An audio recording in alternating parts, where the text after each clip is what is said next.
How does the Google Pixel 5 support wireless charging despite having an aluminum back?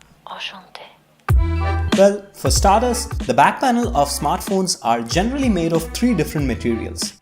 First of which is plastic, because plastic is cheap, doesn't shatter and can easily be manufactured. Which is why even the first few iPhones till the iPhone 3GS had a plastic back. But then plastic is not durable, scratches easily and feels cheap. So when Steve Jobs pulled out the iPhone 4 during the 2010 Apple event, it had a different material, glass. This design was a giant success as glass is far more premium and is scratch proof. Apple continued putting glass back in the iPhone for the next couple of years in the 4 and 4S before they realized something. Glass is glass and glass breaks. Yeah. Glass is costly to manufacture and it shatters. So the next year, the iPhone 5 came out with a different material, aluminum. Metallic back panel in phones are shatterproof, more durable and is resistant to bending. Even though they are not as scratch resistant as glass, they are better than plastic. But there is a problem with metallic back as well, as they don't work with wireless charging. And we'll discuss about the science of why that happens towards the end of this video, so stick around for that. This is the reason why after putting metallic back in the iPhone from 2012 to 2015, Apple started putting glass in the back of their phones from 2016 onwards, which continues to this day. In fact, any phone that has wireless charging has either a glass back like the Galaxy Note 20 Ultra or a plastic back like the Galaxy Note 20, and those that don't have wireless charging generally have aluminum back.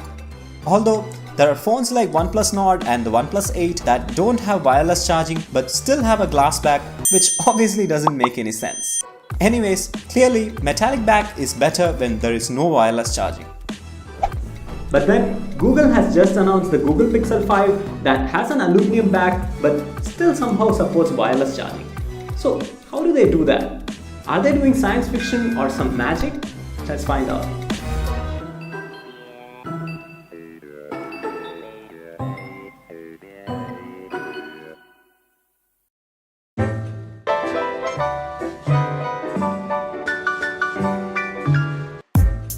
First up, let's understand how wireless charging works. And for that, we need to catch the time machine and travel to the 19th century to Joseph Henry and Michael Faraday. You see, scientists by then had figured out that if you pass electric current through a coil, it starts behaving like a magnet and induces a magnetic field, which is the influence that a magnet creates in its surroundings. Faraday wanted to know whether the opposite is true, that is, whether a magnetic field can induce an electric current in a loop. He set up a current flowing through a coil of wires that now acts as a magnet and generates a magnetic field.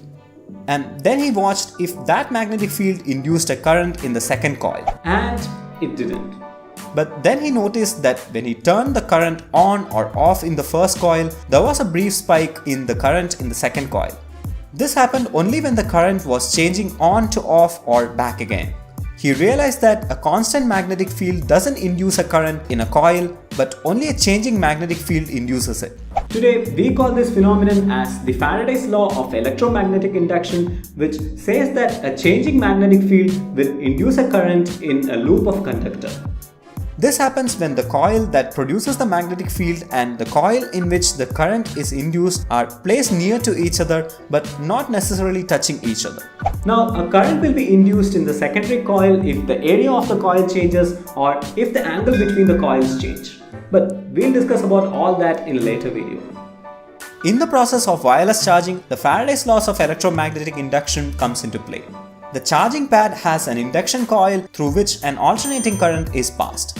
Since the current is alternating, the polarity of the current changes many times a second and hence the induced magnetic field also keeps changing.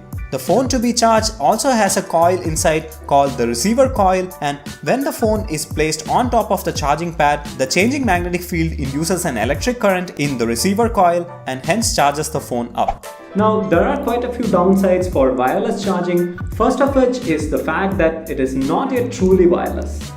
Even though wireless charging sounds like you can just walk into a room and your phone will start charging just like how you get connected to a Wi-Fi, it is not actually true wireless charging. The range of Qi wireless charging, the charging standard that most manufacturers support, is as of now very small that you have to place the phone on the charging pad for the phone to be charged. And during that time, the phone can't be used properly. There are rumored products from companies like Pi, Energis and Osea that promises longer range for wireless charging, but all of them are in the infancy of their research. Secondly, wireless charging is very inefficient with only giving 60% of energy output compared to that of the input. This leads to a lot of energy loss as heat, and the phone eventually charges slower than usual wired charging. Finally, and most importantly for this video, wireless charger doesn't work with phones with metallic back. If you take a magnet and bring it near a pin, it will attract that pin. Now, if you put a plastic sheet between the pin and the magnet, it will still attract the pin.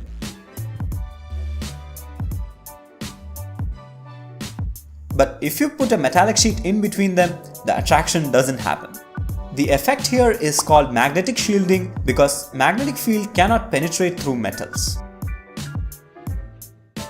This is the reason why, as we discussed earlier, phones that do support wireless charging either have a glass back or a plastic back.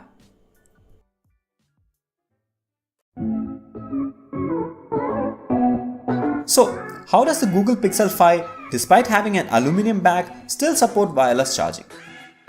Unfortunately, it's not magic or science fiction, but the answer is surprisingly simple. While Google is technically using aluminium for the Pixel 5's hardware, there is another layer that sits directly on top. Google calls this material bioresin, or in other words, it's just a super thin plastic.